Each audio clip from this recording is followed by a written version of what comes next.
Great. I'm super excited for today's session for two reasons. One of the reasons is that I'm happy to have Gediminas Velicka with us here today. Hi, Gediminas.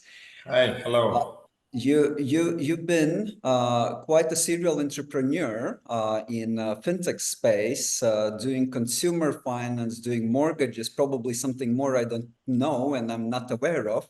And currently, you have entered car dealerships and car financing space, which is quite an interesting topic because I would say that it's very rare that car dealerships actually become fintechs themselves. So I believe it has to do also with the fact that, well, you have so much of fintech background that probably just running a car dealership yourself would not be the most interesting things to do. So maybe if we can start by, if you could just tell about your maybe a bit of journey, how you decided actually to go into car dealerships yourself, and maybe what Current is doing right now, and then let's go deeper in the case. Okay, cool. So look, in general, I think all the industry and life cycle is has started from the consumer financing. So I started the business like 2007, I think. So almost 20 years coming, and initially, all the alternative lenders, how we call ourselves, are doing some products that are not offered by the banks. So this 20 years ago, we started with regular small consumer loans. Then it moved to bigger loans, to credit cards. But when the businesses become quite big and profitable, then usually other players come in, and then you have to move forward. So basically, all the idea is to offer something new and start a new life cycle, which again is there. So as you know, for example, BNPL is very, by now pay later industry is very big all around the world. I myself don't believe in it as nobody's making money there, so we didn't start there. But it's one of the examples showing that like these alternative lenders, they want to find the niches and the products where still the big banks are not there. And naturally, like like as I'm from Lithuania, so our home markets are Baltic states, Lithuania, Latvia, Estonia, and this region. So I was always looking, what to offer here, what is not here anymore, and where the competition is a bit less. While the idea is still the same, to offer some products B2C to customers, because customers want to consume, and they want to buy stuff and to use stuff, and cars were quite natural next step, because like there were always people who were taking regular consumer loans to buy cars, for example, Yes. and to move there. So when making the researches and customer researches, asking where you spend the money, so it was becoming bigger and bigger part, and we decided that it's good time for new startup and for new idea. And my partner was focusing. He is coming from the industry, basically from car industry. I'm Mm. coming from the finance industry, so Okay. it was sort of a match, that we can do something together. And now, yeah, now current auto is like operating like 3 years, and I think it's we are becoming bigger and bigger car dealer itself. We have a fleet of over 1,000 cars. We have big lots in Riga and in Vilnius. We have a lot of people working around the car fleets and our car lots, and we have all this operational procedures related with the cars, which are far away from finance. So Mhm. you need to take care of them daily. to talk to customers, to angry customers, happy customers, to Yeah. serve them, give them keys, wash cars, check how they brake, how they move on to buy, sell, etc. You know, because it's big lot, so it's every day a lot of transactions coming, and naturally, you know, we might want to move forward, and as we want to move forward, we started to look how to invest, where to invest, and then our partnership with you started with IT solutions, because better IT solutions always, of course, help to move faster, to see better reports, understand better the business and what is needed and how it's Sure. needed. Okay. I assume we do have some people who maybe don't come from finance industry, but they rather come from the car dealership side. If in your own words, maybe from your finance guy perspective, how you would describe what are the challenges for the car dealerships? Because, well, it's been a business around here in the Baltics, at least since independence, like 30 plus years ago. I think it was one of the first really emerging industries because everyone was buying and selling cars, going to Germany, getting cars and bringing and selling them here. So what are the typical challenges you see, and why actually you find that fintech and your particular product of rentals, which we'll dive into a bit later, is a good fit for the market? So let's start with the challenges. Well, the challenges. So, well, I think it's like that for all the businesses, the growth. I mean, and if you want, as you say, you know, we all did this small business stuff that you buy a car, a two, sell, earn. Especially when you're young, you know, you earn few hundred euros and you are fine with that, you know. So, but when you want to go deeper and be more professional, you buy more cars, your turnover is growing, you have more cars in stock, some cars doesn't sell, some sell, then you lose of the control how much you paid, how much you spent, you know, on all the expenses for each car, for transportation, for just the car lot, you know, and washing, all those activities. And if you don't measure, sort of, you fool yourself and you don't understand what's the actual cost there, and it's very hard then to make the decisions, you know, maybe I should make a bigger discount now and sell it faster, rather than keeping it another 3 months or 6 months and then again paying more money in maintenance, and again putting new car inspection and then washing, and then in the end most likely we'll have to make this discount anyway.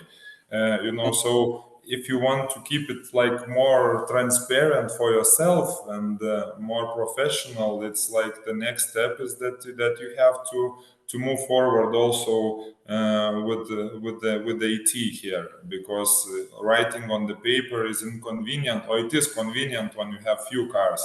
But if your business is going over like, I don't know, 50 cars, like 100 cars, and then you are becoming sort of professional car dealer, then it's a must, I think, because otherwise you will not understand. If you make money, you lose money, how you manage the financing. I mean, because everything costs, you know, funding costs are there and here, and usually knowing that usually these guys, car dealers, they are like more entrepreneurs rather than, you know, investing in some solutions and finding other ways to work. They are very good at talking to people and selling and communicating and finding the good deals, but this operational managerial stuff is usually left behind. So it was also where we saw sort of potential, and where it is some gaps, I would say, and not much dealers are really using it. Okay. But then maybe if we could go into a bit detail about especially these operations that you mentioned. Well, you need to account for so many things, and you also touched upon cost of capital, etc. So maybe from my perspective, what I think is the main bottleneck related to car dealerships is that, well, you have 200, 500 cars in your lot, and well, then what happens is that some proportion of cars are not being sold. So maybe for those who are in the industry, if you could give a benchmark, maybe how you see this, how many cars stay on the lot for, I don't know, 12, 18, 24 months. So what is your maybe you have some strategy in place that, well, you really need to get rid of asset because it's no longer can break even because as you said, you have cost of capital. For somebody, it is a bank capital, which is cheaper. For somebody, it would be private equity or private debt, which is more expensive. So yeah, maybe how you look on this from a finance management perspective. What is, so to say, stop loss strategy for you? And maybe you can give, let's say, metrics. It's either like, I don't know, 12 months or that you basically see that you cannot your costs reach certain level of acquisition. I don't know, 10% of acquisition price is cost, then you need that you just need to dump the Yeah. asset. Okay, yeah, sounds fair. Good question. And we were actually discussing these rules and how often we should update them because Yeah. the world is changing very much. But so we have one strict rule, golden rule, that the car cannot stay longer than 12 months. I mean, so, and we just checked the portfolio, and that the oldest car now we have, I think it's about 9 months old, no, which is not sold 9 months. So Yeah. our like golden rule is not to reach 12 months standing, because it means that all the 4 seasons it was not interesting from the buyer. It means that it's wrong car, because Okay. no, some cars are popular in winter, some are in summer. They have something, but if you have all the cycle and it still didn't get sold, that's it. I think it's a dead car. It's no point keeping there. So especially in Latvia, also it counts, because in Latvia you have this inspection, like service inspection every year. In Lithuania, it's every 2 years. So it means again that you have to make a new inspection and then check again what's the condition of the cars. So this relates as well, and of course, cost of capital, as we are also not being financed by the banks, but rather than by some alternative lenders and platforms, etc. So our funding cost is two digits, and it's really substantial price. If you keep a car 1 year, it means that automatically, like minus 20%, you just lose on the cost of capital, plus operational costs, salaries, etc. I mean, so you lose immediately like 30% on the car value. So you really cannot keep it long. And of course, if you track the expenses properly and put the reports in place, you see these red flags faster. And I understand, for every natural dealer, it's so hard to make a discount and sell with a loss, But and everybody is trying and avoiding to do it, but unfortunately, it's not possible. And this you need to take from the sort of the same as in every industry and finance industry, consumer loans, like we have bad loans, so somebody is not paying the debt back, and you have bad cars, so this loss making cars, it's unavoidable. I mean, Yeah. sooner or later you come them. It's at that point of time you buy them, they are popular, but something changes, like oil, fuel prices, whatever, like new trends coming, and that's it, and the car is not interesting for anymore. So it's a live mechanism, and so for sure the main rule is not to get stuck on anything, and to Mm. move to operate to move forward. Yeah, to get turnover. All right. Well, I don't know whether it was one of your, let's say, exit strategies for bad assets, or it's just a new business line. But what's basically you created is a product which is long-term car rental. So maybe if you could tell more about really, let's say, what Current is doing, and what is the main product, what are maybe the advantages to the customers, and yeah, maybe in your own words, if you can comment on this. So current is like a place where you could get a car, we would say. So for customers, we just say, I mean, you need a car. I mean, you come to us, and then we get it fixed with zero stress. So we can choose.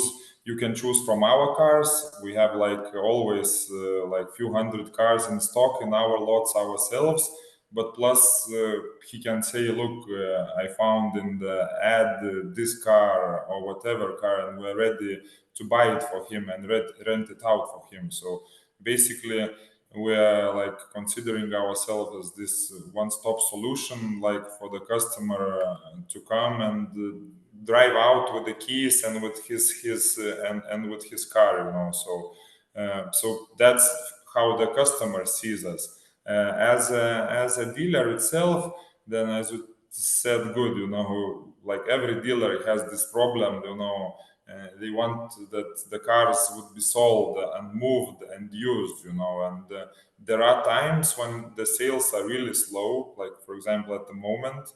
Now all the dealers are really in bad shape this year for some reason. I mean, we were all waiting for the summer, because usually summer is very good in sales. Everybody is buying cars again and again, but this year summer didn't come yet. I mean, like car summer, unfortunately, so it's not there, and we have to find these other ways how to get the stock in work, and why we offer this long-term rent solution is that for some customers it's cheaper, or I would say the only way how to get the car. I mean, he doesn't have full capital to buy like 10,000 euro car or whatever, and but he still has a need.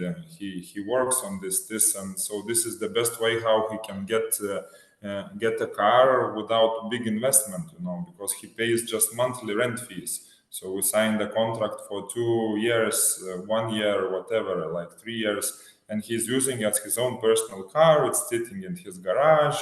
He has all the documents, etc. He like it's his car. We consider it his car. It's Yeah. on our name, but I mean he's just paying these monthly rents, and this is really like one of the best ways to improve your sales, like your involvement of your car fleet, Mhm. because otherwise it would be just standing. So it's for sure extra revenue source, and it's natural like that. We want to employ them, and so long-term rent or short-term rent is the way.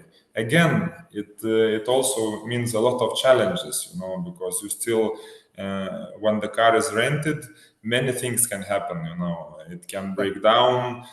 The customer can crash it. I mean, he can forget to buy insurance. Something can happen. We had even interesting stories when some bad guys take our cars and they make robberies. Mhm. I mean, we had the SWAT team in the office, like tracking with GPSs, where the guys is, and they caught them in the middle of the forest, with all the jewelry there. Yeah. It's crazy stuff, and these things happen, and Yeah. and you have to take that in consideration, that it's also additional risks and additional costs behind that, but it brings revenues, so it's like, again, like balancing all these situations is the most interesting part. Okay, okay. But then maybe from a consumer perspective, how does it differentiate from a car leasing? There are alternative lenders offering car leasing. There are bank leasing companies, etc. So maybe what is really like from a client perspective, what is the sexy part of your product? So the sexy part and the main difference is that you can bring keys anytime, basically. So that's really useful for the customer. So I would say like that there is three options. The customer, he has cash. He comes, buys a car fully himself. That's it. Story done. All the partnerships are over. He has the cars. It's done. If he doesn't have the money, then but he still believes that he needs this car and he wants to have it forever, he's going for the leasing product, bank leasing or whatever, and then the car is formed on his personal name. It means whatever happens to the car, like whoever with your financial conditions, with anything, you are still owning the money to the bank, and the Yes. car is yours. And then, like, so third scenario is where we step in, is when you're not sure, if this car is best for you, or you need it for shorter term, you are not committed it. I mean, maybe, so your situation will change. You will need not a small car, but big SUV, or vice versa, electrical car or I whatever. know exactly what you are talking about. When Yeah, my second kid was born, I had to have a bigger car. I didn't want a new car, but I just had a need of bigger car. exactly. You need to put a stroller, to the Yes. trunk, and in the small cars it doesn't work. So when you are not clear what's there, then our solution, you take it for 1 year, for Yeah. 18 months. Then you give the keys back and you take another car from our lot. For him it's very convenient. You are young, you drive like two doors sport BMW, you get family, you come back with the SUV, or with the hybrid car or whatever changes in your life or where. Yeah. And this younger generation, for them it's very convenient. So for older people it was that you have to have a house, a car, etc. But now this world is moving faster, and they are okay, to do what you need now. Now I live I rent a flat, I rent a car, situation changes, I take another car. I And subscribe my phone as well. I don't own also, it. perfect. So yeah, it's exactly very good example. I mean, it's very good fit. So basically now you can do on the go everything, change when needed, etc. So for the cars it was not so like often before, and we're like also, I would say, still piloting this model and changing and learning a lot. And I mean, we also had some expensive lessons as well related to that. Yeah.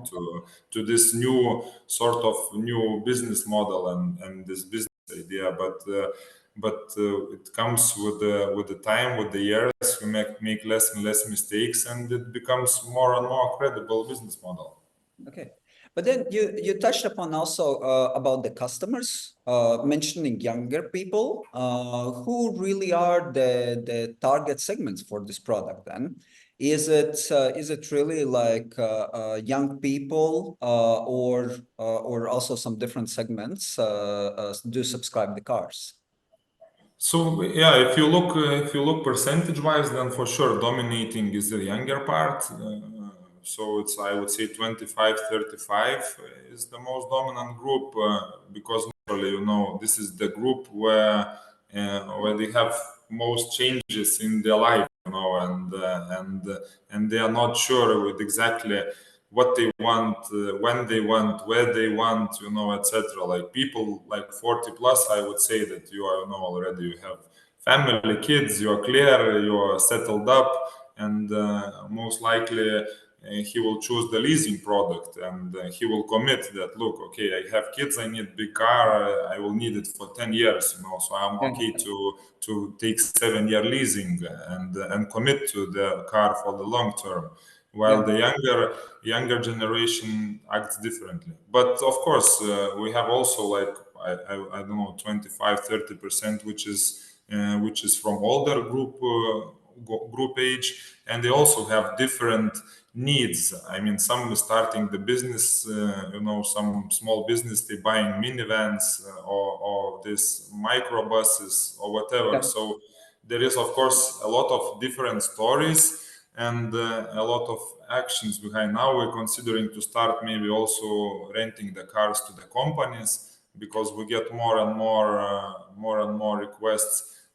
Before we had just for the private individuals, Yeah. and the world is changing, and so most important is for us also to adapt, and to adapt the procedures and to the needs of the customers. Sure. Yeah, because for the companies, there's also a lot of tax advantages in this perspective. Because if you rent a car, you don't need to pay like 200 euros for high power car here in Latvia every month Ah, as okay. tax. So yeah, that's a good use. Also, you can get back VAT, which is huge, So for Yes, yes, private individual, VAT is, is sunk cost. For the it company, is. you just use it, So it's even cheaper, like 21% cheaper, for the companies. So I think we will very soon launch this option as well, because it makes sense to have it. And also there is some, especially new companies, which are still not cooperating with the banks, and they cannot get the bank funding. So for those, we would ask solution, because banks, they ask like show the profit loss statement and balance sheet for the last 3 years, okay, at least 2 years, and if you're a loss making company, forget it. Yes. So why not? Then you come to alternative lender, you get it done, or to alternative like car dealership, which allows you for the monthly fee to use the car. So, and for the company it makes sense, they pay 300 per month, but they make like 1000 with this car. So it's win-win for both situations, and I think it's natural next step forward. Okay. Okay. Yeah, we actually start receiving questions about where to start. And actually, this is where I wanted maybe to steer our conversation, because it is a super strategic decision to be made once you decide that you want to do car rentals or any type of fintech product. Because, well, you are actually giving away your assets to a person whom you don't know. He might be a scammer. You don't know whether he can afford the vehicle. You don't know how to manage, let's say, all the calculations. Maybe they are late. Maybe there are some penalties. So really, if we can go back maybe to the day one, what are the most critical aspects for the companies if they strategically decide that they would like to start doing these rentals themselves? So what they need to start from?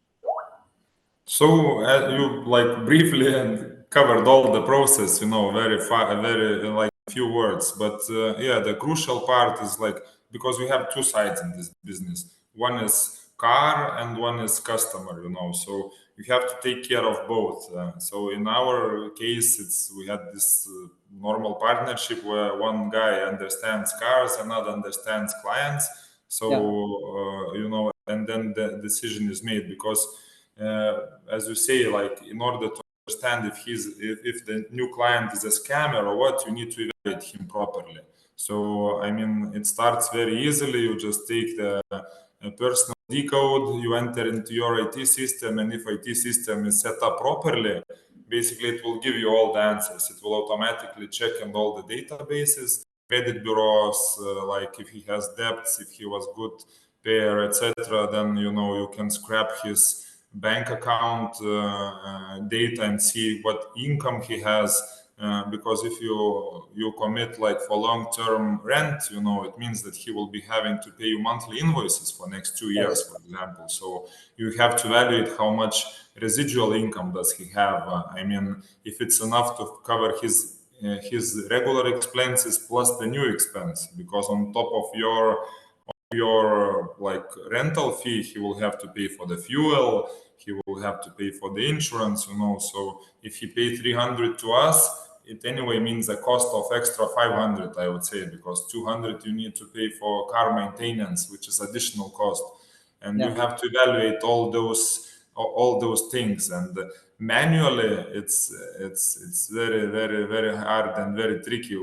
because like from the face you cannot decide these decisions, and this is where you need like some professional help and professional setup, so this is number one. What the advice is like to invest initially a bit more to set it up properly, and not be afraid to reject the clients, because we also had this many mistakes. This, as a car dealer, you want to sell, and then Yeah. somebody buys it, and that's the biggest trick with these rental clients. They're okay to buy for more expensive. I mean, and it sounds really, really good catch. I mean, Yeah. usually the car, let's say, costs 5,000, and they are ready to pay 6,000 for it. If you give it right away without a deposit, just with signature, he is okay with any price. It's very good customers. They don't negotiate the price. Yeah. They just, the price is okay. Give me the car, and they're Yeah. like emotional focus. And for the salesman, it's perfect. You have a deal, you have a catch here, you want to sell. So evaluating the customer is the trickiest part, I would say, for any car dealers, and especially like for those who didn't have any previous experience with the fundings or whatever. I'm sure now they work also with, if you're a bigger dealer, you have a contract with the banks, with some leasing companies who they pay you commission. So we also, if we sell a car to the client, he doesn't have to rent it from us. He comes it and he wants to buy it with a bank leasing. It's fine. Take the car, and use bank leasing, which is cheaper naturally a bit than the rent.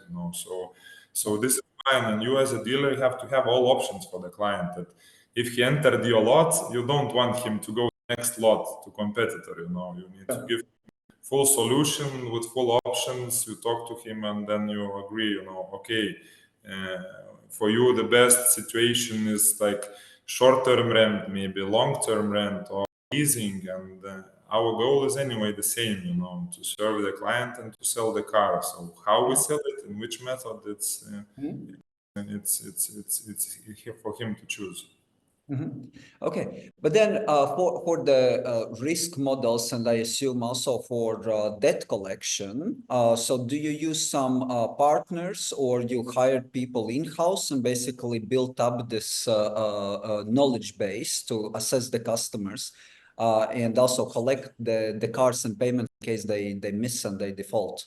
So it's both. I mean, it's both. We use inside and outside. I mean, it depends on your size and how much contract you have and rental things. And if you are huge, I mean, it would be okay to do everything in house. I mean, but in our case, I don't think we're still huge. We have this fleet of 1,500 cars maybe.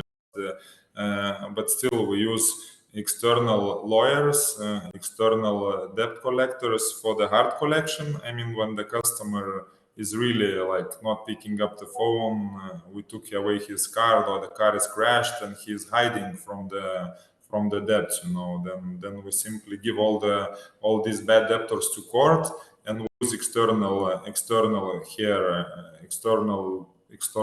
companies, law companies for that. We just have a deal that for the fixed price that one debtor costs like 100 euros, and we just give all the debtors every month.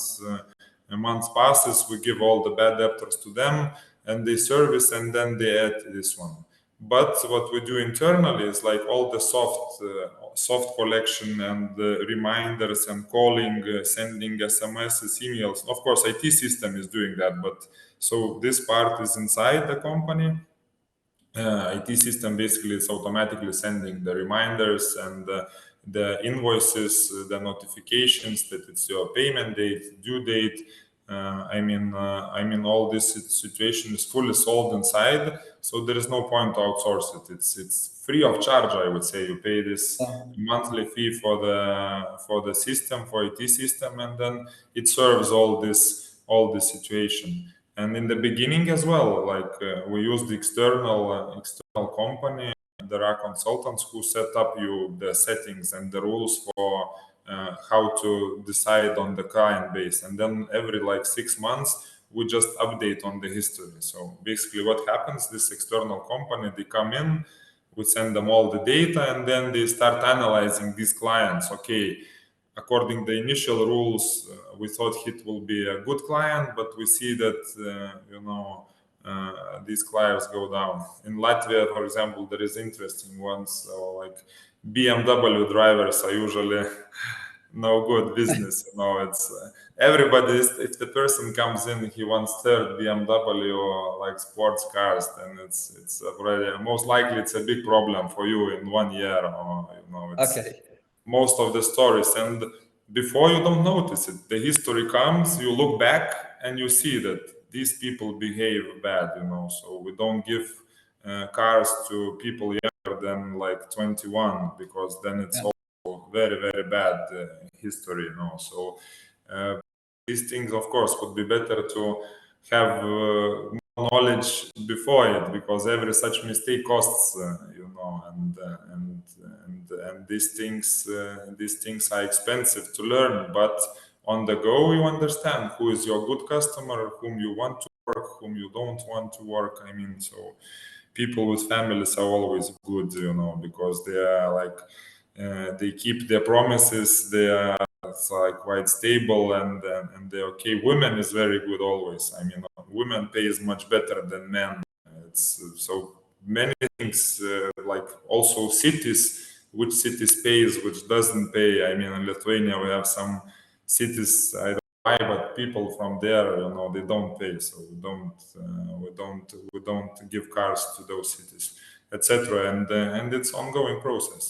All the time something changes, but if you have good system, it's fine. You just make a few settings, put mark, this is blacklisted, this is good, this is bad, Yeah. and it's done. So after every case, you can immediately pop in, change, and not repeat the same mistake. And that what makes you save the money.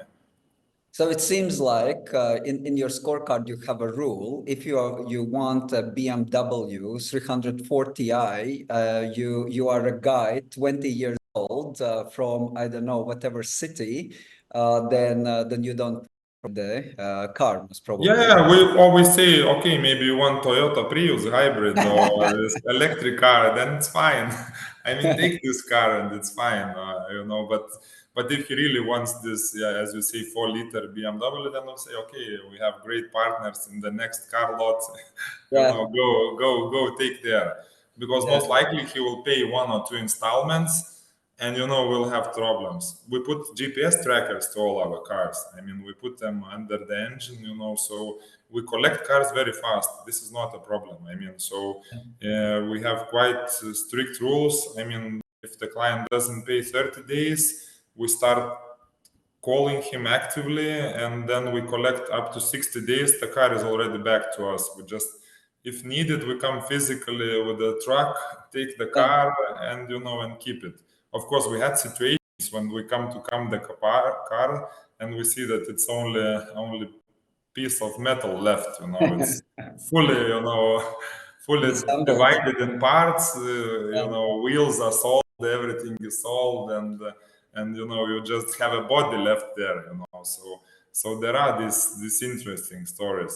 There was in Lithuania also that from the car registry calls, and they say that the car was already sold twice with the fake IDs and fake numbers. It's interesting how it can happen at all, but this happens things, and you have to keep that in consideration as well, and you want to avoid these scammers, fraudsters, and those guys. So manually, I would say it's not possible.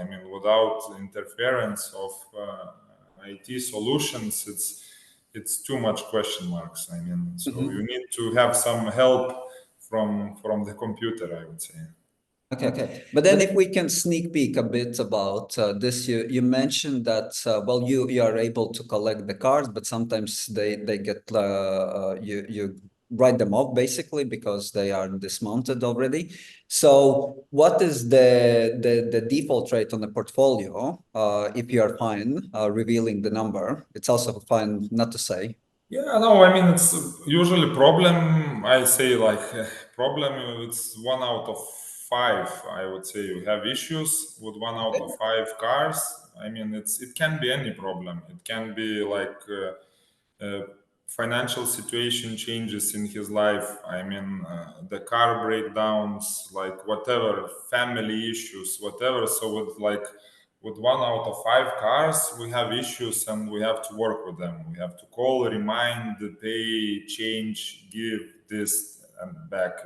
So it's quite much issues. Then it goes down. I mean, what we give to hard collection to the court, I would say it's one out of 10, one out of 15. So it goes down who are really bad payers, because it's for the client most important is that he would be just picking up his phone. I mean, if he will pick up his phone, he will always find a solution with the company. And Yes. we are always taking care, but that's the biggest mistake what they make, and then where the conflict start, where they start hiding and not answering and this. So these problematic clients, there always will be of them, and it's natural. We have to put it in your business case that some clients will default, some will do this and that, and that's why you have to take a bigger margin. And that's the difference from the regular leasing, where the leasing bank doesn't care what happened, whatever, he has this fixed deal, you have to take it till the end, to your grave. And here you have to sort of yourself guess and calculate, what's your fee and how much you have to put on top to cover these bad cases and these bad losses, on this. Okay. Maybe one topic I would like to address is really about raising the capital, because obviously to start running these rentals, it means that your loan book is growing and growing bigger and bigger. So you need more capital injection. And also speaking to car dealerships, in many cases, they say they would love to do maybe some rentals or financial products themselves, but they are limited by the capital. So how you would comment, so on day one, so whether there is a certain minimum threshold you need of your own equity, No, but or you can go into, let's say, others who provide debt finance, or you can go into the platforms, etc. I mean, in general, and first, it's important to choose your business model. I mean, and what car segment you have. I mean, because if your decision is like to finance Teslas 50k euros plus, then of course, you need like at least 10 million euros to start a business, or 20 million euros. So it was the same with our case. We saw that our capital is limited. We have in the business about 15 million euros now, and we see how much you can afford with this amount of money. I mean, then you calculate, we see that. So our segment is cheap cars, old cars, because we cannot afford the expensive ones, And if we would have 100 million access, we would of course gladly go to the other segments and the other cases. So this is first thing is to segment, what product you have and where you have to do, and then naturally grow it a bit with additional funding sources. At first, it's anyway your own cash. Nobody will try to get money when starting the business. Not possible. I mean, we visited all the banks, all the alternative lenders, etc., etc. I mean, it doesn't fly. I mean, now when we're operating 3 years, we launched a platform which is fundraising for us, and we signed in Lithuania a contract with credit union, would give us a credit line. I mean, then when you say that you have 1,000 cars, then they say, okay, so maybe they will not disappear, and we are okay to fund them. So anyway, the beginning you have to do, and we are sort of also a platform for the small dealers. So we have two sources of our revenues and income. We not only serve our own cars and these 100 cars which we own, we also work with car dealers. So if the car dealer is like smaller, or as you say, he doesn't have enough capital, he comes to us and we sell his cars and we rent his cars. I mean, so this is our, I mean, we have a good fit. If you are smaller, you come to Current Auto. if you become big, you come to in-game and you sign, your system, and I mean, you sign, hire few more people inside, and you do it on the larger scale. So I would just say that you step. I mean, you can, if you're small, you can start with us. I mean, work, rent out 10 cars, 20 cars. You see if you like or whatever. I mean, you can test your ideas, you can test your segment. We're fine to that. We are ready to give like any piece of knowledge or service what you want. Maybe you want us just to select you a customer. It's fine. Or maybe you want us to do the collection for you. It's also fine. So we can Okay. first pick the ideas, and then you can set up if you want to do this business or you don't want to make decision. But of course, if you have like 1000 car lot, I mean, and you want extra sales, then it's okay for you to invest immediately further, to hire a few extra people, to set up the IT system, and to go on the go. So doing some research, I mean, and then we can move forward. Very good. So you are super open for collaborations and cooperations in various aspects. Yeah, sure, because we are small. No, we are still very small. I mean, for some dealers, maybe it will sound big, like 1,500 cars, like 20 million euros or whatever. But looking in the whole market situation, it's like 0.1% of the market share, And if you look at the car leasing portfolios or leasing portfolios, it's even less, It's billions of euros only in our small countries there, So it's whenever you think you are a big fish, there is much bigger fishes around, So we treat our partners as a real partners, and we just want them to make money, the same as you. If you have 5 cars, fine. I mean, let's sell it 3 through us, and then you make money, we make money, we are happy, we share the profits, and it's Right. win-win, It's for the smaller dealers, it's easier to talk to us than to invest, make the big project, whatever. So I mean, it's very natural step of your life cycle, I would say. Okay. Yeah, we've got one question also from the audience, which I think it's very topical. How do you attract the customers? How do you actually advertise your product? Because rental is not really a loan type that people really understand. In our region, they understand leasing and operating and financial leasing. So yeah, maybe how do you deal with customer attraction? So it's regular. I mean, we are part of where every car seller is there. So in Latvia, it's SS, LV, in Lithuania, Auto Plus, regular car sales sites.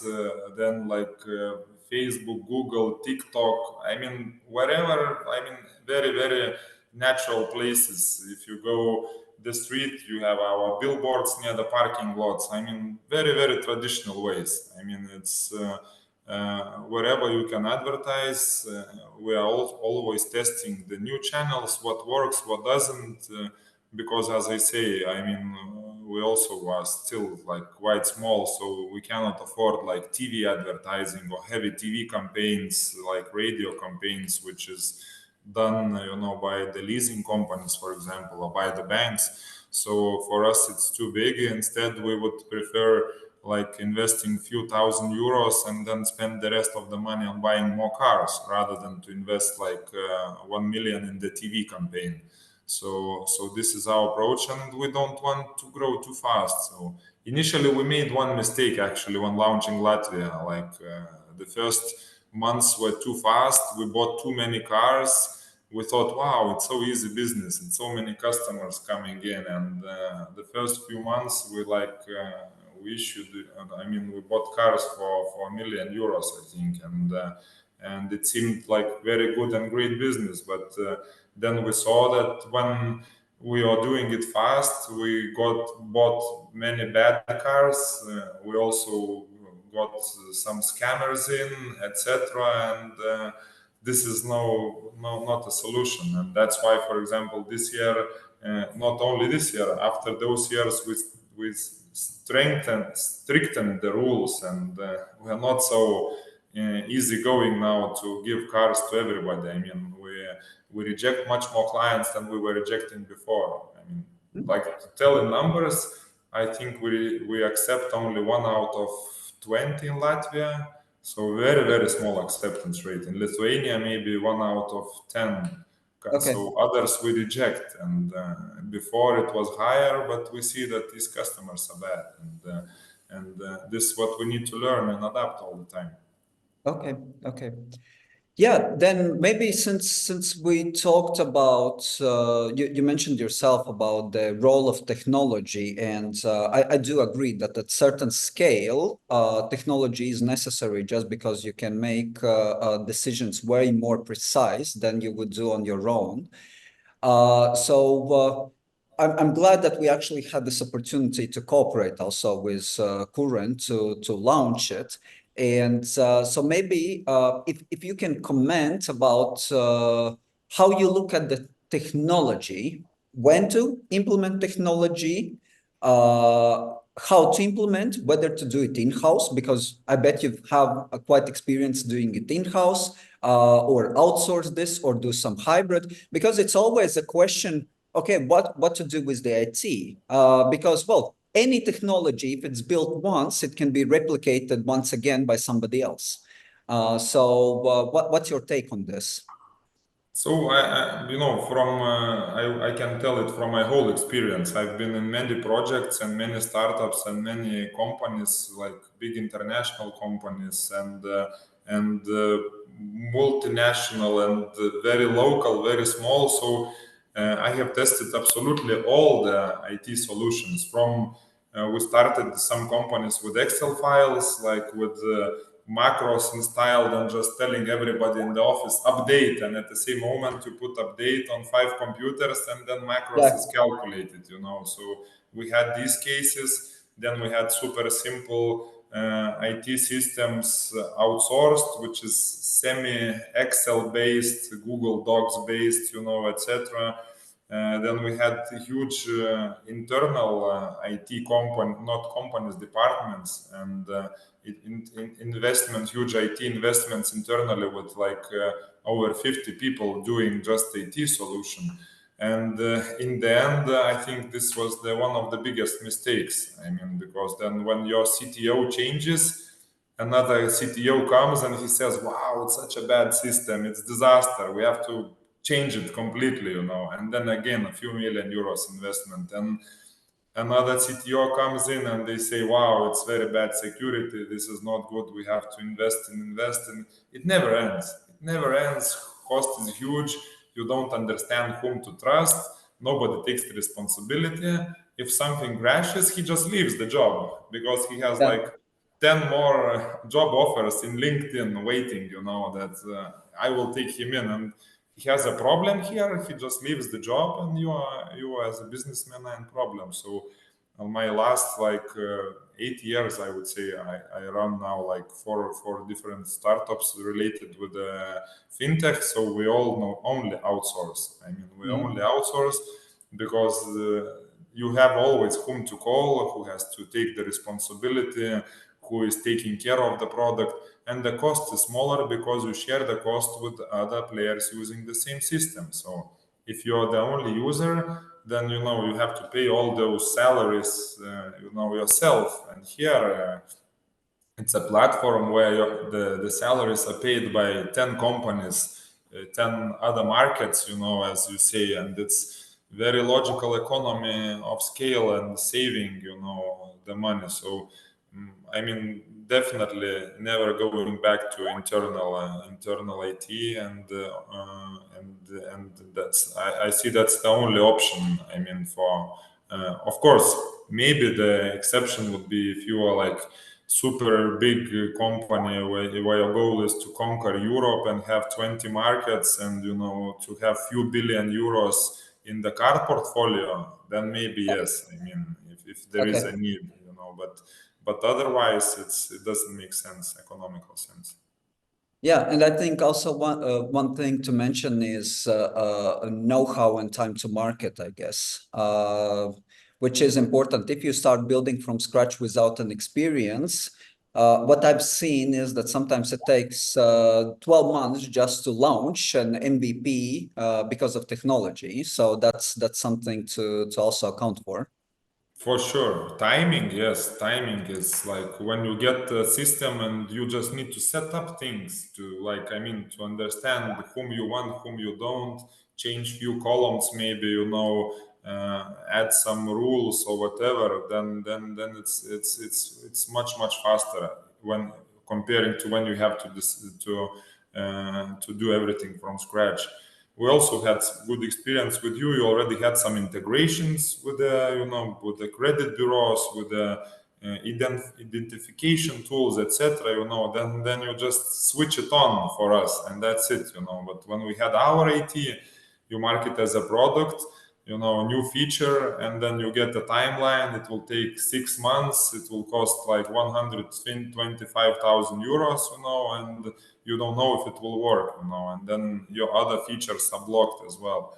Well, Yeah. here you like switch on off, and for sure, timing is uncomparable as well. I mean, your own IT is always much slower than the outsourced.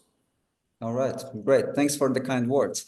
We have one more question, and apparently from a person who knows Current Auto, and they claim that your portfolio in Latvia is decreasing this year, and asking what is the reason. So yeah, as I shortly told, I mean we changed the system. We are rejecting much more clients now, and we are rejecting much more cars. So I mean, we have this BMW lesson. I mean, and in Latvia, BMW was like I think our 40% of fleet, or Okay. even 45. So now we want to make it below 10%, and this is natural way why we lose some clients, because like in Latvia it's very strong that he wants BMW. I mean, Yeah. and you Toyota Prius, as I told, will not go for him. He will go elsewhere, and you just lose the customers.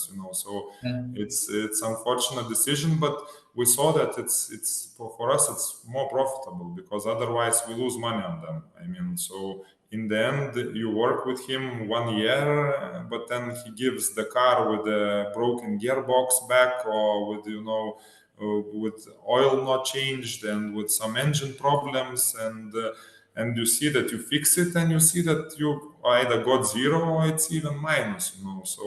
So this decision is that basically very natural, that we are segmenting customers deeper, and we are learning from our expensive lessons. So and plus as well, this year is very bad in general in sales in cars. So it's not only Latvia, it's Lithuania and the rest of the market. So I mean, it's the sales of the cars. When we talk to dealers, it's like 50% off this year. Of course, Okay. this war situation doesn't help, and this I don't know, economical maybe, like fear or whatever, but it's really strange. Yeah, so it's not a good life for the car dealers, all car dealers, but it's a good time then to rethink your business model. And we also think how to employ more cars, and I think that like we need to arrange another call and to agree how to put maybe more features on short-term rental solutions, because there is demand for even shorter rent. So we see that this life is changing, so maybe we need to add more features and how to administrate and have it even shorter, because we still have these hundreds of cars in stock, and we want to use them. So we're testing short term as well, and we have some clients, but we see that maybe we need to make it in a bigger scale with more professional IT involvement, with maybe online onboarding with some app or whatever, So I think that's the natural step when you have a problem with sales like it is now. You have to move forward with additional technological solutions. Okay. We are out of time, but one last question. What car is easier to sell after the rent, BMW or Citroen? Of course, Citroen, yeah. BMW after the rent, no, it depends who was owning it. If it was a Yeah. family, then it's okay. But if it was like 21-year-old guy from Riga, I mean, it's usually it's hard to sell such car if it Okay. doesn't pass technical inspection. So, and without that in Latvia, it's strict, and you need to invest in a lot. And but people driving Citroen usually they don't break rules, they don't overspeed, and etc. So we don't get so much tickets from Yeah. them. Bad news, Riga, Latvia. No BMWs for you. No, Less less BMWs. BMWs. Yes. Yeah. All right, Gediminas, thank you very much for this discussion. At least I found it very insightful, and thanks for being open and sharing how you view the business. And thanks for showing this interesting use case that a car dealership can actually become a fintech company, and that's always interesting to see how these traditional industries they are changing and becoming also fintechs.